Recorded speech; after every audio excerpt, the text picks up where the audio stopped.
When I met Hannah, I had very little, an entry-level job, some student loan debt, and a small apartment with roommates. It wasn't glamorous, but it was my life. On the other hand, her family had money, not the kind of wealth that comes with private jets every week, but they were comfortable and established. They owned property, ran a successful local business, and lived in a large house in a well-off neighborhood. The contrast in our financial situations was clear from the start. I never felt out of place with Hannah, but I always knew there was a disparity in where we came from. We dated for about a year, and things seemed good between us. But when we started talking about marriage, that's when the other elements began to surface. Hannah's parents, especially her father, Joseph, were very involved in her life and decisions. They weren't outright hostile, but they weren't subtle either. I remember sitting in their living room one afternoon, the smell of fresh coffee filling the air, when Joseph leaned forward, his hands clasped on the table in front of him, his eyes steady but calculating. "Waylon, we've been meaning to have a talk with you," he began, his voice firm but not unkind. "Hannah is our only daughter. We've worked hard to build our wealth, and we want to ensure she's taken care of. Marriage, as you know, is about merging lives and assets. We want to make sure she's financially secure." I nodded, unsure of where this conversation was going. Hannah sat beside me, her hand resting on my knee, but there was a tension in the air I hadn't expected. Joseph continued, "You're a good man. I can see that," he said, his gaze flicking briefly to Hannah before returning to me. "But we need to be practical. We can't ignore the fact that Hannah is used to a certain lifestyle.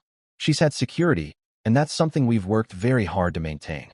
His wife, Margaret, chimed in from the other side of the room, her voice softer but equally determined. "We're not saying you're incapable, Waylon, but we've built something, and we need to protect it. It's not just about today, it's about the future." Her future.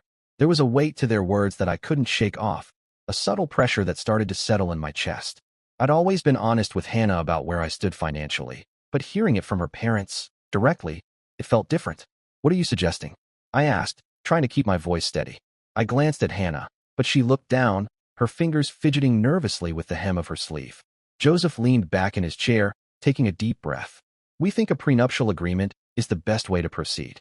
It's not personal, it's business. A way to ensure that if something were to happen, both sides are protected. It's simply a precaution." My heart sank. I had heard the term before, of course, but hearing it now, in this context, it felt like a slap in the face. A prenuptial agreement? I wasn't some high-rolling entrepreneur or heir to a fortune. I was just a guy who was trying to build a life, working my way up from the bottom.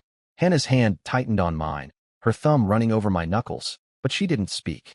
She didn't seem to object, or maybe she didn't know how to. I felt a rush of emotions, frustration, confusion, and yes, humiliation, all swirling together. Joseph kept talking, his tone matter of fact. "We've been very careful in structuring our business and assets over the years. We want to ensure that those things stay within the family, and that Hannah's inheritance remains intact. It's just a safety net, Waylon. A small price to pay for peace of mind." I sat there, trying to process what they were saying. It didn't feel like a conversation about marriage. It felt like a business transaction. They weren't asking if I wanted to marry their daughter. They were telling me how it was going to happen, and it involved signing away any claim I might have to their wealth or anything they deemed important. "I understand you want to protect her, but..." I trailed off, unsure how to put my thoughts into words. "What exactly are we protecting against?" Margaret's voice softened again. "You can't predict the future, Waylon. Marriages change, things happen. It's just common sense to put something in place. That way, no one gets hurt if things go awry." I couldn't argue with that. My own parents had always talked about being financially cautious, about making sure you had a plan in place. But this felt like a different level. It wasn't just about protecting assets. It felt like a subtle way of saying they didn't trust me to be part of the family in the same way they were. "What's this going to mean for me?" I asked, my voice quieter now. "What do I sign away?" Joseph smiled slightly, though it didn't reach his eyes. "The lawyer we've arranged for you to meet will go over all of that with you. We want it to be fair. You'll have the chance to consult with someone of your choosing, of course, but we recommend you move quickly. Wedding plans are already in motion, and this is a step that needs to be finalized soon." I nodded, though I wasn't sure I could hold it together much longer. I wasn't ready for this kind of pressure, not with someone else's lawyer dictating terms and telling me what was fair. "I'll take a look at the agreement," I said, trying to sound more confident than I felt. "But I can't promise anything." Joseph gave a small nod. "Of course, but I hope you understand why this is necessary." I sat there, feeling a sense of defeat creeping in, knowing there wasn't much I could do to push back. I had no experience with legal documents like this. I couldn't afford a high-powered lawyer to negotiate terms against theirs, and I wasn't sure how far I could push without ruining things with Hannah. The agreement was straightforward in its purpose. In the event of a divorce, I wouldn't be entitled to any of Hannah's premarital assets, any inheritance she received, or any increase in value of her separate property. That part wasn't sugar-coated, and they made sure I understood it clearly. One afternoon, during a follow-up with the lawyer Joseph had recommended, he slid the thick document across the table and tapped a paragraph with his pen. "This clause here," he said, "ensures that any increase in the value of Hannah's assets, whether from appreciation, reinvestment, or inheritance, remains hers exclusively. Even if you two were married for 20 years, that doesn't change." I nodded slowly. "Okay, and what about assets we earned during the marriage?" He gave a thin smile, professional but cool. "Well, what's yours is yours, unless it's traceable to Hannah's assets. If any income or investment is linked, directly or indirectly, to her money, it stays hers. There are a few exceptions, but they're fairly narrow. For instance, you'd have to prove sole effort and separation of funds under very specific terms. It's all outlined here." He tapped another clause, but didn't elaborate unless I asked. Reading it myself, the message was unmistakable. What was Hannah's remained Hannah's. What I earned was primarily mine and separate, and I had no claim on any marital property distribution in the traditional sense if there was any connection back to her side of the financial line. Alimony was also spelled out, and not in my favor. It was either waived completely or capped at a very low amount for a short period. The language was careful. Phrases like temporary transitional support and minimal necessity in case of unforeseen hardship. It was designed to cover something like a brief adjustment period if Hannah ever needed it, but certainly not to support me. I sat with the document that night, alone in our apartment, the city noise just a dull hum outside the window. Hannah was out with her mother looking at venues.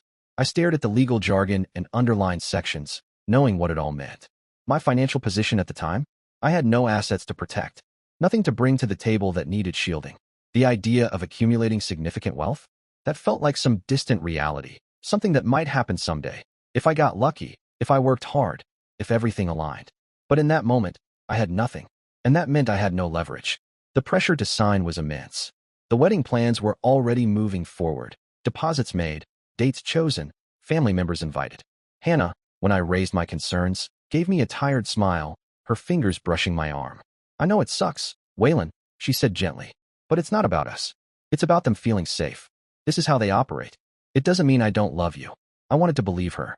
I did, but it was clear this wasn't really up for debate. My choices were stark. Sign the agreement and marry Hannah. With her family's blessing, their financial support for the wedding, and a chance at a future without constant tension. Or refuse, possibly end the relationship, or go through with the marriage against their wishes and invite a lifetime of friction. So I signed. The prenup was duly witnessed and executed. Filed away. After that, it wasn't mentioned again. Not by Joseph, not by Margaret, and not by Hannah. It became a sealed chapter, tucked into a drawer and forgotten for a while. The first few years of our marriage were tight financially, just as I expected. I stayed in my entry-level job, grinding out long hours for modest paychecks. But I wasn't content to coast. I started looking for other ways to increase my income. Hannah worked part-time at first, mostly in admin roles, but after a couple of years, she shifted to managing the household full-time. She took care of things at home, which was a help, especially as my schedule started to demand more. My focus began to shift, hard, toward building something of my own. I knew I couldn't rely on raises or slow promotions forever. I wasn't happy with the pace of advancement in my corporate job, so I started working nights and weekends on a side project, something in the tech sector. It involved long hours, late nights, early mornings, weekends. Any spare minute I had outside my day job went into building that side project. We didn't have much disposable income, but what we did have, I funneled into the venture. Every dollar mattered. Some months we were stretched thin. Hannah managed the home during that time, and we kept things modest. Despite her family's wealth, we lived like any other middle-class couple. Small house, older cars, no fancy vacations. Her family didn't offer financial help beyond the occasional birthday check or holiday gift. There was no safety net from them. Not for the business. Not for us. And that business, it was mine. My risk. My long nights. My borrowed capital. I knew if it failed, the burden wouldn't fall on anyone else. I'd taken out small personal loans under my name. Used credit cards carefully. Found creative ways to make a little go a long way. It was a slow grind. It wasn't an overnight success story, not by any stretch. It was years of tweaking, pitching, building, breaking, fixing. I made mistakes. Learned. Adapted. Then learned again. It took time before I saw any real traction. Eventually, The tipping point came. I was still at my full-time job when the side business started to pick up steam. Orders coming in, traffic rising, some early press. That's when I sat down with Hannah at our kitchen table one evening. "I think it's time," I said, fingers wrapped around a chipped coffee mug. "I want to leave my job. Go full-time on this." She looked at me carefully. "That's a big leap, Waylon." "I know. It's a risk. No paycheck for a while. But I've run the numbers. If I can focus on this, we can scale. I just need the time." She was quiet, then nodded slowly. "Okay, I support it. Just promise me we'll be smart about it." Her family didn't take it as well. Joseph, in particular, made his feelings known over Sunday lunch one weekend. "You're walking away from a steady income? In this economy?" he said, slicing into his roast. "That seems impulsive." "It's calculated," I replied evenly. "I've run the projections. I think it's worth the risk." He gave a tight smile. "Well, it's your life." And it was. I persisted, and eventually, it paid off. The business grew, slowly at first, then with momentum. I found a niche in the market, hired smart, built a lean, focused team. We didn't just bring in revenue, we turned a profit. I reinvested nearly every cent back into the company those first couple of years. I was building something sustainable. By the 5-year mark in our marriage, it was no longer a side hustle. It was a real business, with valuation, investor interest, and brand credibility. My equity alone represented significant wealth. In addition, I'd made a few smart moves with the profits, diversified into other investments. I kept my head down and didn't flash it around, but the numbers didn't lie. I was, by most metrics, a millionaire. It started to show in little ways. Our home got bigger. We moved into a better neighborhood, still modest compared to the gated community where Hannah grew up, but comfortable. We took a few more trips. Flew business class. Hannah stopped working altogether and took over managing the household, which had grown in both size and complexity. The shift was noticeable. Her parents, who had once looked at me with thinly veiled skepticism, especially Joseph, started asking different kinds of questions. At dinner one night, he leaned forward across the table. "So, how's the company doing these days? I've been reading a lot about your sector in the papers. Interesting growth trends." It was the first time he had ever expressed genuine interest in what I did. For years, it had been polite nods, maybe a dismissive comment about startup types. But now he wanted to talk about the business and its performance. Their attitude toward me shifted in a way I couldn't ignore. The man who was broke when he married their daughter was now, undeniably, a wealthy man. Suddenly, I wasn't just the outsider who'd lucked into their world. I was someone they began including in conversations about markets, tax strategy, portfolio diversification. "I've been thinking of rebalancing some of our assets," Joseph said to me one evening over drinks at their house, casually swirling his scotch. "You've got a good eye. Where would you put capital right now?" It was surreal. The same man who had once barely concealed his contempt for my financial standing now asked my opinion on wealth preservation. They praised my business instincts. Margaret, Hannah's mother, even told Hannah at one point, loud enough for me to overhear, "He's really made something of himself, hasn't he?" And yet, through all of that validation, the prenuptial agreement they once insisted upon, the legal safeguard to protect Hannah from my presumed failures, remained a silent fixture. Never mentioned, never questioned. It just sat there, a dusty insurance policy they likely thought would never need to be cashed in. But while my professional life flourished, our marriage began to fray. My focus stayed on the business. That hadn't changed. I was constantly working, networking, strategizing, expanding. I lived in that world. Meanwhile, Hannah increasingly lived in another. She enjoyed the wealth, yes. She was the one who suggested the move to the larger house, who arranged the redesign of the kitchen and selected the custom fixtures. She embraced the new lifestyle, and yet, somehow, we were moving further apart with every improvement. She developed her own social world, gala committees, charitable boards, garden parties. Her conversations became laced with names I didn't recognize, events I hadn't been invited to. Her interests orbited around maintaining our household image, the kind of life we projected, while mine remained tied to innovation, efficiency, growth. Our communication grew cold. Transactional. "Did you confirm with the caterer? Can you sign this for the gardener's invoice? Don't forget the benefit on Thursday." I can't recall the last time we sat down and spoke about dreams or goals or anything that didn't involve logistics or scheduling. The affection faded gradually, so slowly it almost felt like a natural consequence of adulthood. But it wasn't. Not entirely. Around our 10th anniversary, things changed more starkly. Hannah became distant. She was always on her phone, tilting the screen away if I walked by. She'd step outside to take certain calls. Her availability, once predictable, suddenly wasn't. Nights when she was usually home, she'd be out with the girls or at a planning meeting. I tried to bring it up a few times. Is everything all right? I asked one evening. You seem distracted lately. She didn't look up from her tablet. I'm just busy, Waylon. Everything's fine. Busy with what, exactly? You're gone a lot. Her eyes snapped up. Are you seriously interrogating me right now? I have a life too, you know. Not everything revolves around your company. That was the tone for a while. Defensiveness, irritation, and underlying tension. It wasn't dramatic. It was subtle, slow, but unmistakable. Eventually, the truth came out. Not through her confession, but through whispers that reached me sideways. A mutual acquaintance, a loose-lipped comment at a party, a confirmation I didn't want but couldn't ignore. Hannah was having an affair. The man, wealthy, polished, old money, fit neatly into the world she now inhabited. He wasn't part of my world. He was part of hers. He had the pedigree, the clubs, the effortless confidence of someone born into privilege.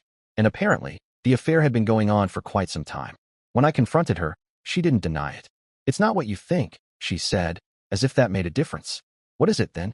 I asked, standing in our oversized kitchen, surrounded by polished stone and silence. Because it looks a lot like betrayal. She didn't answer. The fallout was quick. Word reached her parents, perhaps through Hannah, perhaps through their friends. And just like that, the warmth that had developed between us froze again. Joseph called me. We need to talk, he said curtly. It's about Hannah. And what happens next?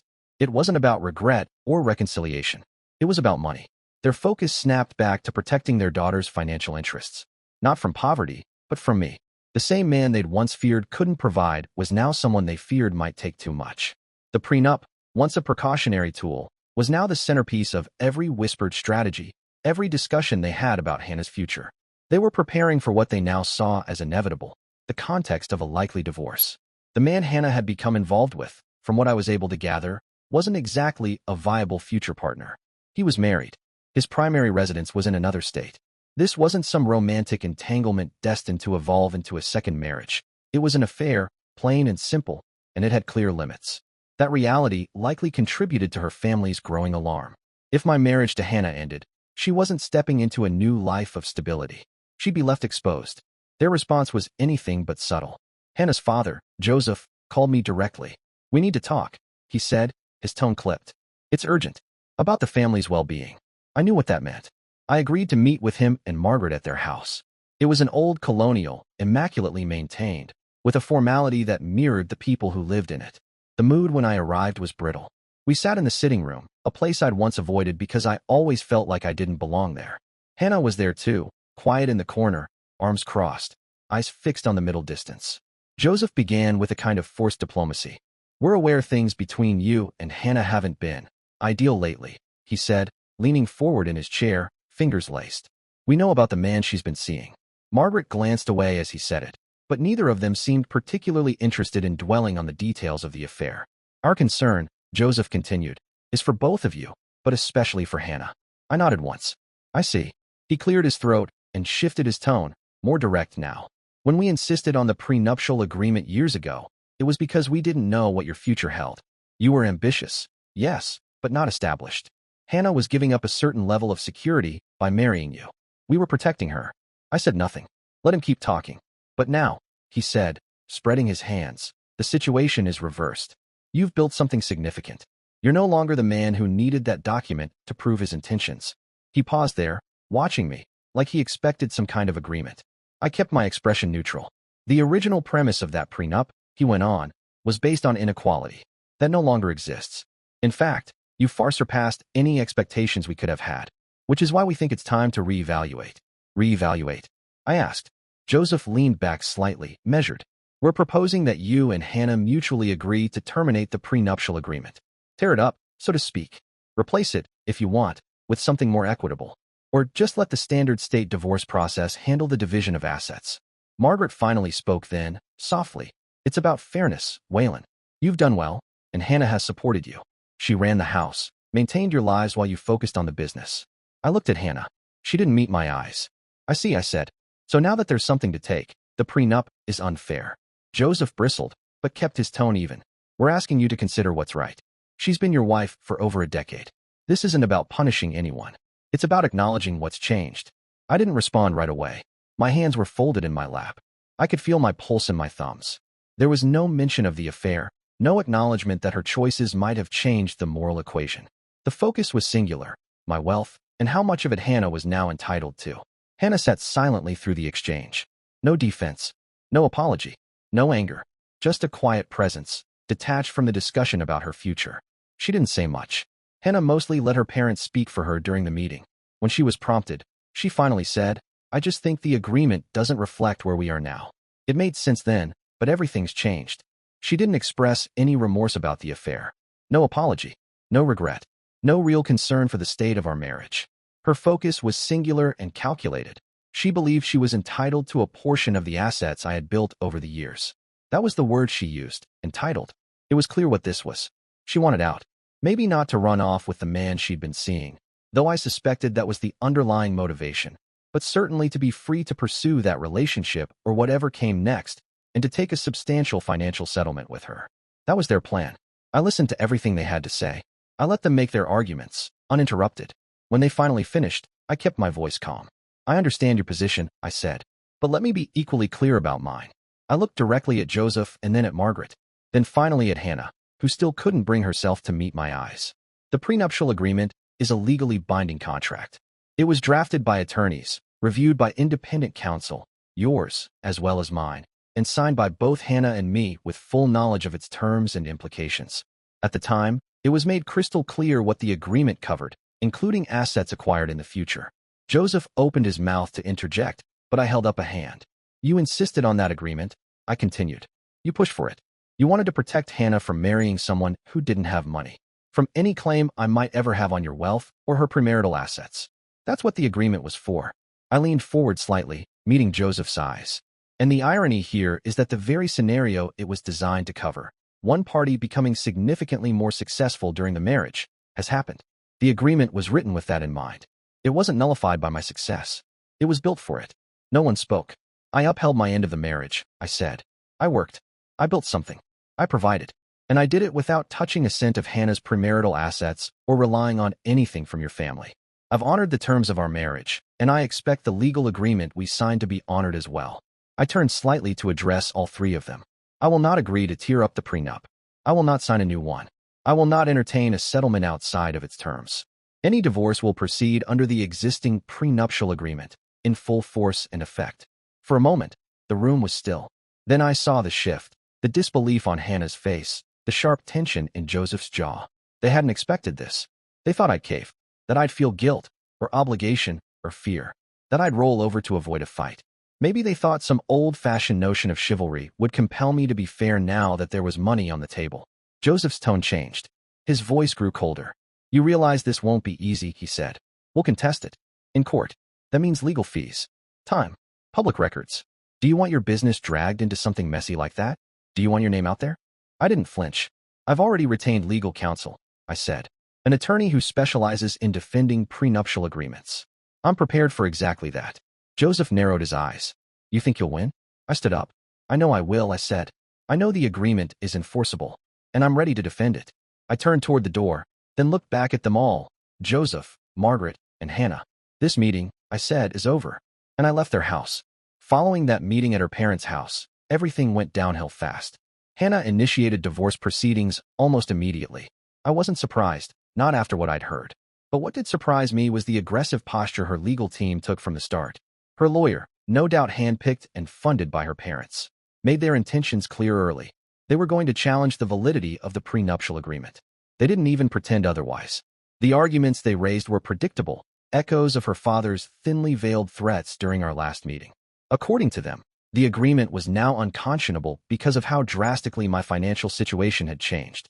They also tried to paint a narrative that I had coerced Hannah into signing it, despite the fact that not only had she been represented by counsel, but it had been her family's idea in the first place, and it was their recommended attorney who reviewed it on her behalf.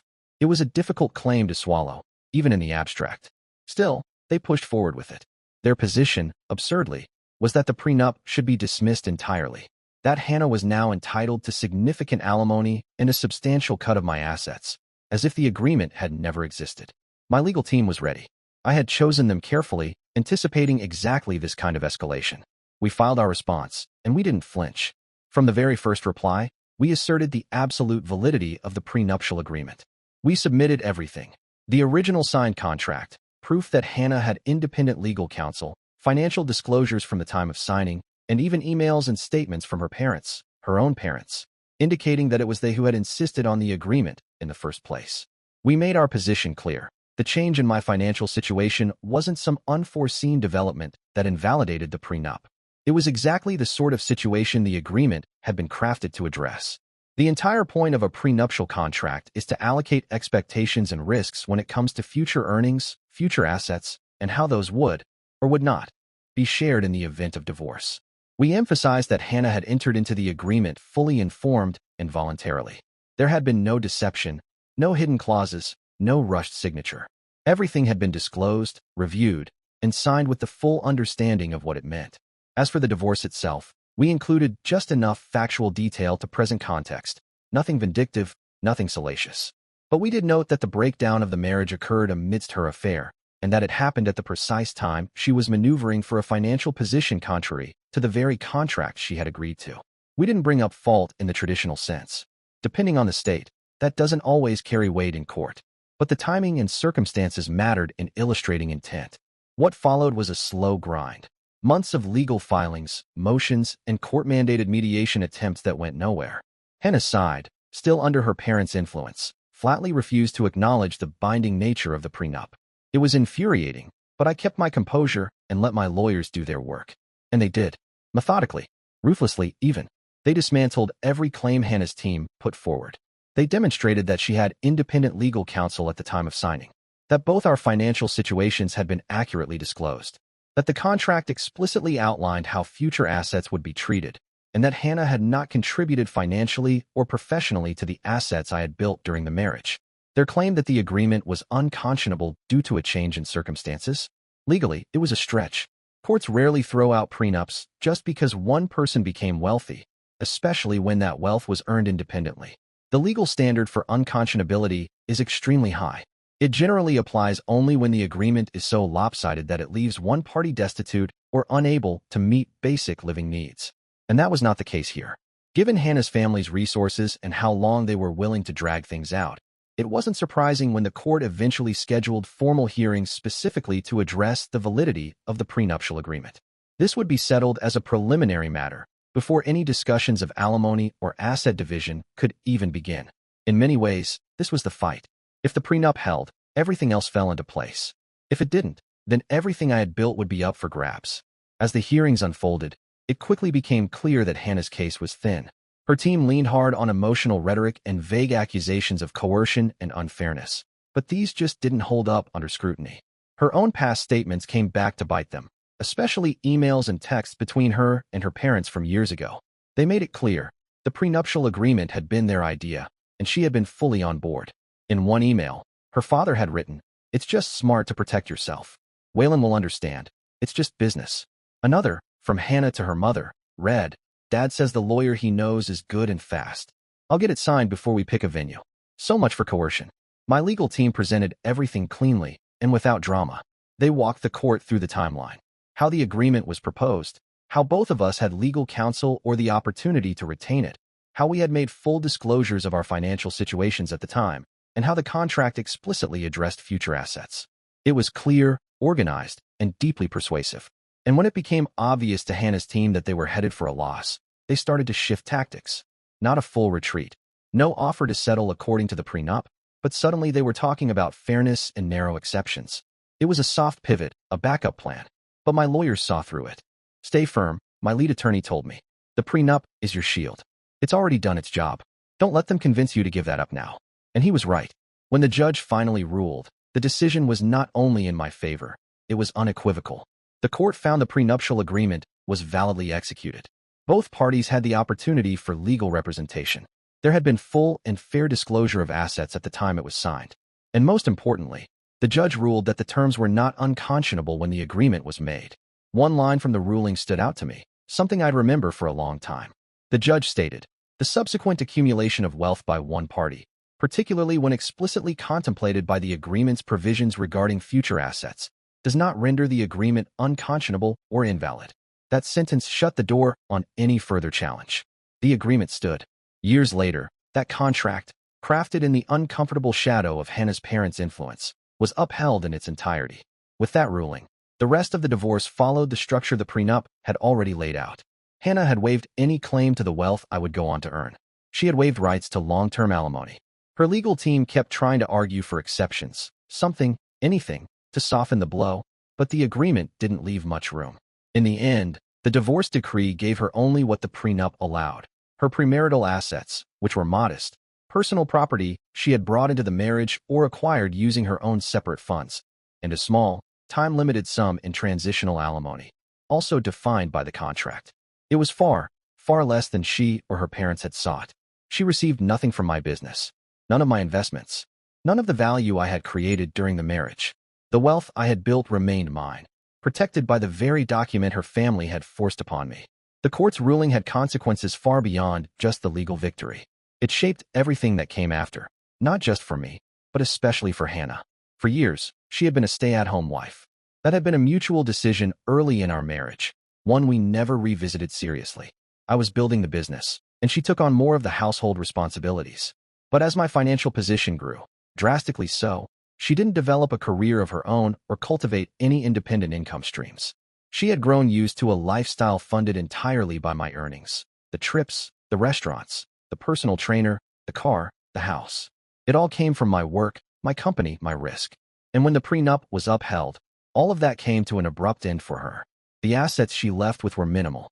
What she had brought into the marriage was modest, and the prenup carved out only a small transitional alimony payment. Nothing long-term, nothing extravagant.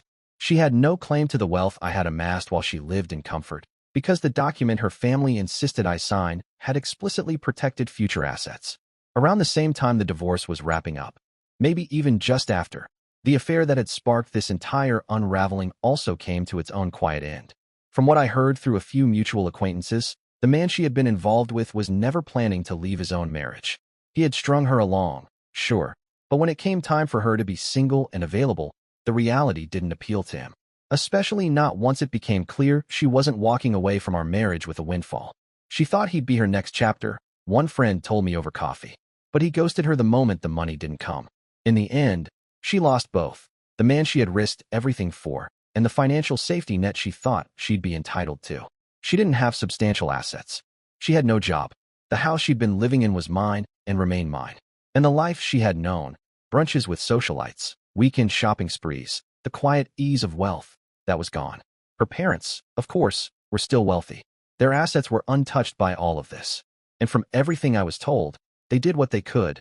They took her back in. She moved into her childhood bedroom in their house, the same place she had lived before college, before we met, before everything. But this time, she was older, without a partner, without recent work experience, and without any of the independence she might have gained during the marriage. The irony was hard to ignore. The very family that had insisted on the prenup to protect their daughter's interests had, in the end, created the conditions that left her with nothing. I had no doubt they could provide for her. They probably did. But that wasn't the life she'd envisioned. That wasn't the outcome she, or they, had counted on. I was told she didn't talk much about the divorce. One friend said, "She doesn't blame you, not openly. But there's bitterness. It's quiet, but it's there." Maybe there always would be. As for me, I walked away with what I had built. The business, the investments, the property, everything that had grown over the years remained intact. I had defended it, fought for it, and the prenup, ironically, had done exactly what it was designed to do. The marriage was over. The decade plus we had spent together, however flawed, however complicated, was concluded. It didn't feel triumphant. It felt draining. The legal battles, the confrontations with her family, the slow realization of how far apart we had grown, it took a toll. She was left, essentially, with nothing. No partner, no money of her own, back under the roof of the people who had driven so much of this from the start. And I was left with the wealth I had built alone. Dear listeners, please share your thoughts in the comments section below, and don't forget to like, share, and subscribe.